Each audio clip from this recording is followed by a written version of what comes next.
కప్పర్ ప్రసాద్ గారికి, బింగి స్వామి గారికి, సాయి కృష్ణ గారికి, శశిధర్ గారికి, మహేందర్ గారికి, మురళీ మనోహర్ గారికి, అదేవిధంగా కరుణాకర్ గారికి, లలిత్ కుమార్ గారికి, మిగతా హాజరైన వారందరికీ కూడా వెల్కమ్. So 2-3 issues. అసలు ఈ ఇష్యూ ఎక్కడ స్టార్ట్ అయింది, ఎక్కడికి వెళ్ళింది, అసలు ఎక్కడి నుంచి స్టార్ట్ అయింది, ఎక్కడికి పోయింది ఆలోచించాలి. ప్రొఫెసర్ నాగేశ్వర్ గారు మాకు గురువులు ఉస్మాన్ యూనివర్సిటీలో. సరే, నేను రైటిస్ట్, ఆయన లెఫ్టిస్ట్ కావచ్చు. సో ఓకే, ఆయన విశ్లేషణ చేస్తూ ఉంటారు. అటువంటి విశ్లేషణలు చాలా వస్తూ ఉంటాయి. ఇద్దరి మధ్య జరిగిన మీటింగ్స్ను ప్రొఫెసర్ నాగేశ్వర్ గారే కాదు, ఇంకా వేరే వాళ్ళు కూడా చాలా మంది లోపల ఏం జరిగిందో తెలిసినట్టు నేను కూడా బహుశా విశ్లేషణ చేస్తుంటా, వేరే వాళ్ళు కూడా చేస్తుంటారు. దానికి ఆయన విత్డ్రా చేసుకున్నారు, అయిపోయింది.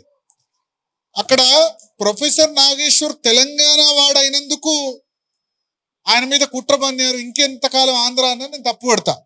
ఒకవేళ ప్రొఫెసర్ నాగేశ్వర్ గారిని జర్నలిస్ట్ పరంగా చేసి ఉంటే, అంటే ఆయన పోలీసులు అరెస్ట్ చేయడమో లేదా కేసులు పెట్టడమో, అంటే దానిలో పెద్ద కాన్స్పిరసీ థియరీ ఉందో లేకపోతే అదోన కాదు, ఇంకా దారుణమైన విశ్లేషణలు మనం చూసాం. సో జర్నలిస్ట్ గా గనక ఒకవేళ ప్రొఫెసర్ నాగేశ్వర్ గనక round table press club meeting పెట్టుంటే డెఫినెట్ గా సపోర్ట్ చేసి ఉండేవాళ్ళు కదా. ఎందుకంటే ఏ జర్నలిస్ట్ కైనా రావచ్చు, చేసిన విశ్లేషణ బట్టి కేసు పెడతా అంటే ఆయన బూతులు మాట్లాడలే, బ్లాక్ మెయిల్ చేయాలి. బూతులు మాట్లాడిన వాళ్ళు, బ్లాక్ మెయిల్ చేసిన వాళ్ళు, ఇంకా చాలా దారుణమైన జర్నలిస్టులు ఉన్నారు కదా.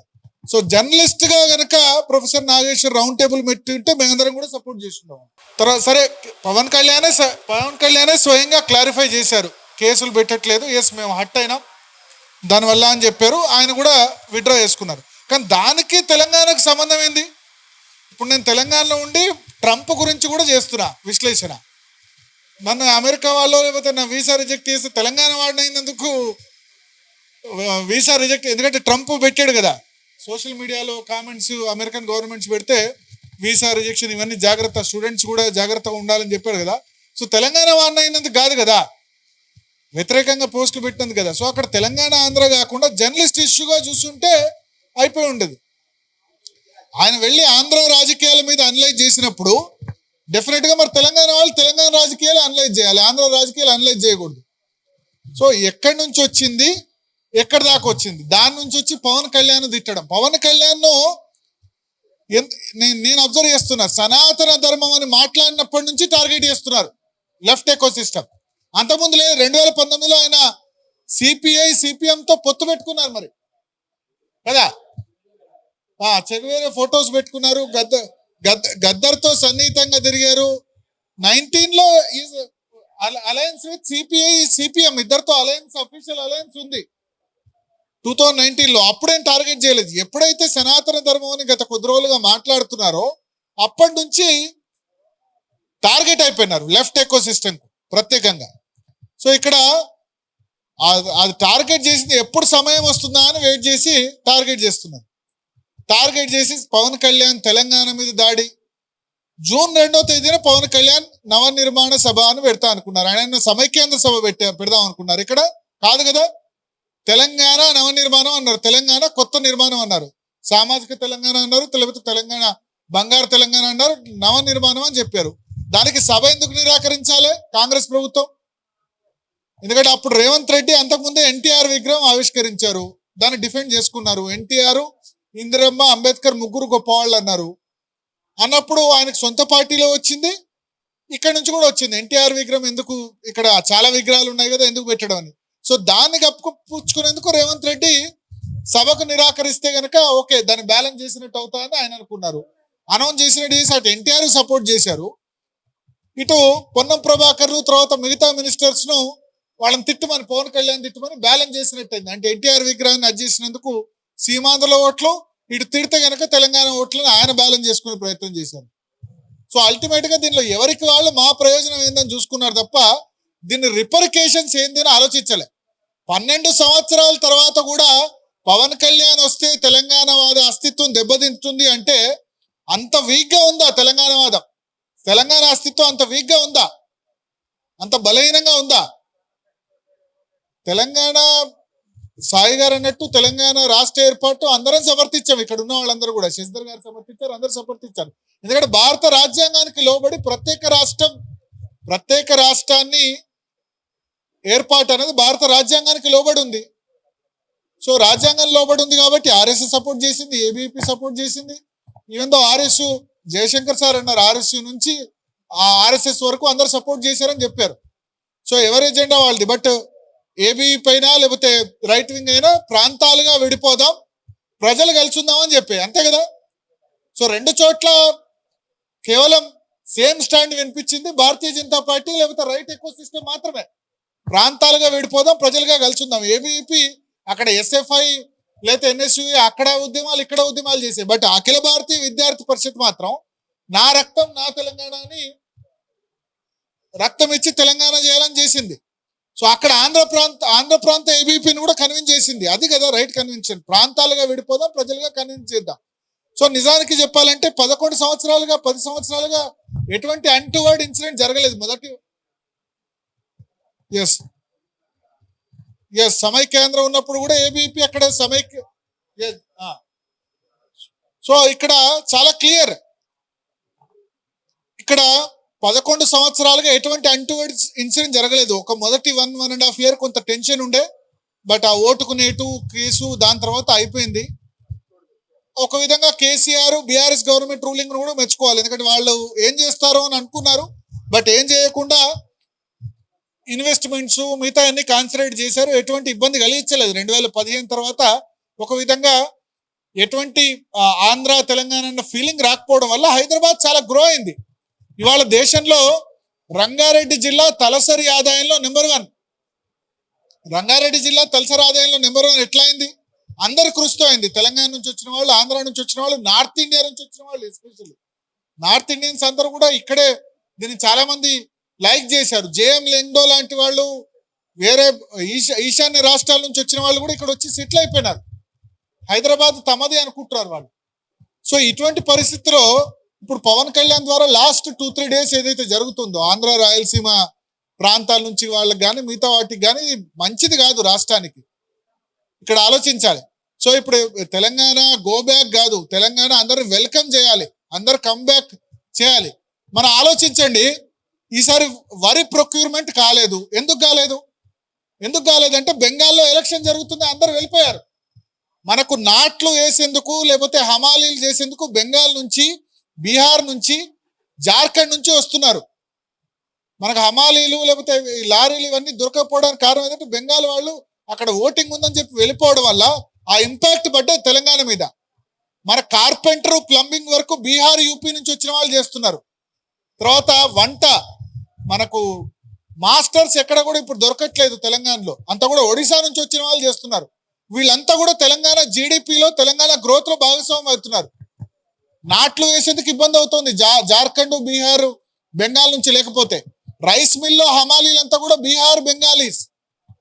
వాళ్ళు లేకపోతే ఎంత ఇబ్బంది అయింది. మన రైతులు కదా ఇబ్బంది పడ్డది. ఫాల్ సీలింగ్ పని చేసేది బీహార్ యూపీ, ప్లంబింగ్ వర్క్ చేసేది బీహార్ యూపీ. వీళ్ళు లేకపోతే మనం బతకగలమా? ఇది ఆలోచించాలి. ప్రపంచమే ఒక కుగ్రామం అయిపోయిన నేపథ్యంలో అందరినీ వెళ్ళగొడితే ఓన్లీ తెలంగాణలో మనం బై బర్త్ తెలంగాణ వాళ్ళు ఉంటే సాధ్యమా? ఆలోచించాలి. అమెరికా అంత పెద్ద దేశం ఎందుకైంది? అన్ని చోట్ల నుంచి పోయారు కాబట్టి అమెరికా అంత పెద్ద ఎకానమీ అయింది. సరే, ట్రంప్ ఏమంటారు? మా ఉద్యోగాలు మాకు కావాలంటారు.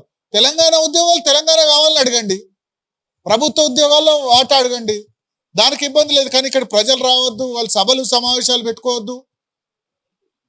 ఇది ఎంత మేరకు కరెక్ట్ ఆలోచించాలి. సో తెలంగాణకు ఇక కావాల్సింది ఏంటంటే అందరి కంట్రిబ్యూషన్ కావాలి, అన్ని రాష్ట్రాల వాళ్ళు ఇక్కడ రావాలి.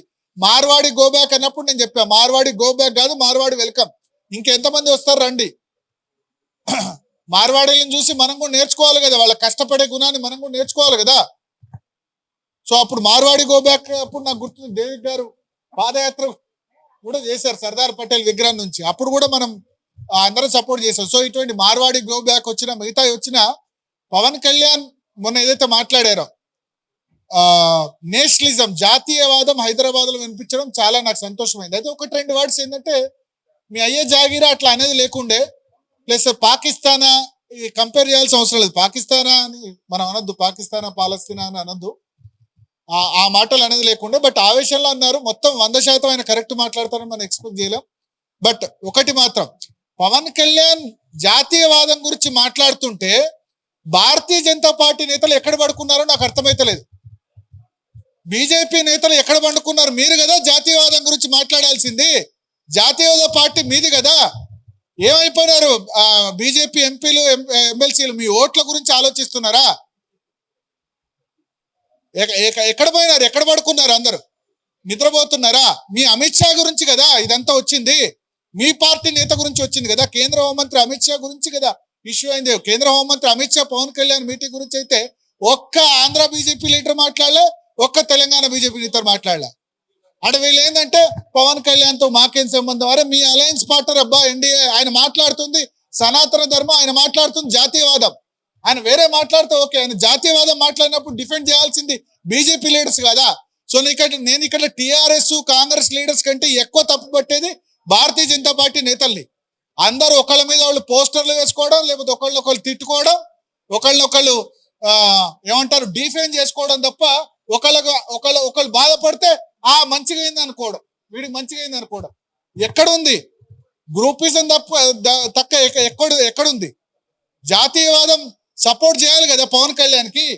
ఆయన అన్నారు కూడా, నోరు విప్పి అన్నారు, ఆంధ్ర బీజేపీ నేతలు ఒక్కళ్ళు మాట్లాడకపోవడం ఆశ్చర్యం కలిగించిందని చెప్పి. తర్వాత ప్రెస్ మీట్లోకి వచ్చినప్పుడు కూడా మరి తెలంగాణ బీజేపీ నేతలు ఎందరో మాట్లాడేది ఖండించేందుకు 2 రోజులు పట్టింది. ఒక రఘునందన్ రావు ఆ రోజు మాట్లాడినట్టున్నారు, రామచంద్రరావు గారు నిన్న ఖండించారు. సో ఎక్కడ పడుకున్నారు బీజేపీ నేతలు? ఎందుకంటే మనమే క్వశ్చన్ చేయాలి, జాతీయవాదులు మనమే క్వశ్చన్ చేయాలి. బీజేపీ నేతలు తప్పు చేసినా మనం క్వశ్చన్ చేయాలి. ఇక్కడ నాకు టీఆర్ఎస్ రోల్ ఓకే, వాళ్ళకటు సీమాంధ్ర ఓట్లు కావాలి, ఎందుకంటే 43% వచ్చింది, తెలంగాణ వాద ఓట్లు కావాలి, రేవంత్ రెడ్డికి అది కావాలి. మరి భారతీయ జనతా పార్టీ నేతలు ఇంత పెద్ద ఇష్యూ అయితే జాతీయవాదం గురించి ప్రాపగేట్ చేయాల్సింది వాళ్ళు కదా. సభలు సమావేశాలు పెట్టుకునే హక్కు ఉందని చెప్పాల్సింది భారతీయ జనతా పార్టీ నేతలు కదా. సో ఇక్కడ కరెక్ట్ గా రియాక్ట్ కాలేదనిపించింది. నెక్స్ట్ టైం అయినా ఆ పార్టీ నేతలు అయితే ఆలోచించాలి డెఫినెట్ గా. ఎందుకంటే జాతీయవాదాన్ని ప్రాపగేట్ చేయాల్సింది ప్రతి చోట ఎవరు సభలు సమావేశాలు పెట్టుకునే హక్కు ఉందని చెప్పాల్సింది భారతీయ జనతా పార్టీ నేతలు. వాళ్ళకి సరిగ్గా వ్యూహాత్మక మౌనమో మరి ఏందో, వాళ్ళకి ఏం ఓట్లు పోతాయో, లేకపోతే అలయన్సో, మరి ఇంకా ఎవరి కన్వీనియన్సో ఏందో తెలియదు. ఎవరంటే ఏమవుతారో, లేకపోతే కమ్యూనిస్టులతో భయపడితే ఎట్లా? కమ్యూనిస్టులు ఏమన్నా అనుకుంటారని భయపడితే ఎట్లా? పవన్ కళ్యాణ్ మీరు కలిసే పోటీ చేశారు అసెంబ్లీ ఎన్నికలు, మున్సిపల్ ఎలక్షన్స్ కలిసి పోటీ చేయలేదు కావచ్చు. మున్సిపల్ ఎన్నికల్లో ఆయన ప్రచారాన్ని కూడా పిలిచారు, చివరి రోజు వద్దన్నారు. ఆయన సనాతన ధర్మం గురించి మాట్లాడుతున్నాడు, ప్లస్ భారతీయత గురించి మాట్లాడుతున్నాడు, ప్లస్ నేషనలిజం గురించి మాట్లాడుతున్నాడు. ఇవన్నీ కూడా దీన్ని డిఫెండ్ చేయాల్సింది భారతీయ జనతా పార్టీ నేతలు. నాకు మిగతా పార్టీలు వాళ్ళు తెలుసు, వాళ్ళ బిహేవియర్ ఎందుకు తెలుసు. But I'm disappointed with Bharatiya Janata party leaders. So ఎప్పుడు మనం జాతీయవాదులైనంత మాత్రాన ప్రతి దానిలో భారతీయ జనతా పార్టీ నేతలు డిఫెండ్ చేయాల్సిన అవసరం లేదు. వాళ్ళు తప్పు చేస్తే చెప్పాల్సింది మనమే. మనం చెప్పాలి, చెప్తేనే కరెక్ట్ చేసుకుంటారు. మనం క్వశ్చన్ చేయకపోతే నెక్స్ట్ టైం కూడా ఇదే విధంగా చేస్తారు. మార్వాడి గోబ్యాక్ అప్పుడు కూడా మాట్లాడలేదు, ఎందుకంటే మాట్లాడితే మాకు లోకల్ వ్యాపారుల నుంచి పోతాయటారు. లోకల్ వ్యాపారులు కన్విన్స్ చేయాల్సింది మీరు. ఇవాళ గ్లోబలైజేషన్ అవుతున్న నేపథ్యంలో, ఎక్కడెక్కడి నుంచో వస్తున్న నేపథ్యంలో, ప్రపంచం యొక్క కుగ్రామం అయిపోయిన నేపథ్యంలో ప్రజలకు వివరించి చెప్పాల్సిన బాధ్యత నేతలది కదా. సో ఇది ఆలోచించాలి. అండ్ నెక్స్ట్ టైం ఎట్టి పరిస్థితిలో తెలంగాణ 12 సంవత్సరాలు అయిన తర్వాత తెలంగాణ, నేను కూడా ఉస్మాన్ యూనివర్సిటీలో చదువుకున్నా, కరీంనగర్ బిడ్డని, ఉమ్మడి కరీంనగర్ బిడ్డని, జగిత్యాలలో ఉన్నవాడిని, తెలంగాణ రాష్ట్ర ఆకాంక్ష గురించి ఫైట్ చేసిన వాడిని. తెలంగాణ ఉద్యమ సమయంలో అందరూ టీవీలో కూడా చూసే ఉంటారు. సో ఎవరో వస్తే ఇక్కడ తెలంగాణ అస్తిత్వం దెబ్బతినంత వీక్ గా అయితే తెలంగాణ అస్తిత్వం లేదు.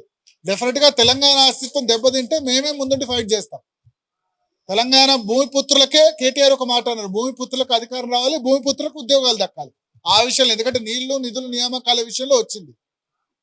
సో వాటర్లో అన్యాయం జరిగింది, ఆ మాట వాస్తవమే. కృష్ణా గోదావరి నీళ్ళలో అన్యాయం జరిగింది వాస్తవం. దా విషయంలో ఉంటే రౌండ్ టేబుల్ ముందుండి పోరాడదాం.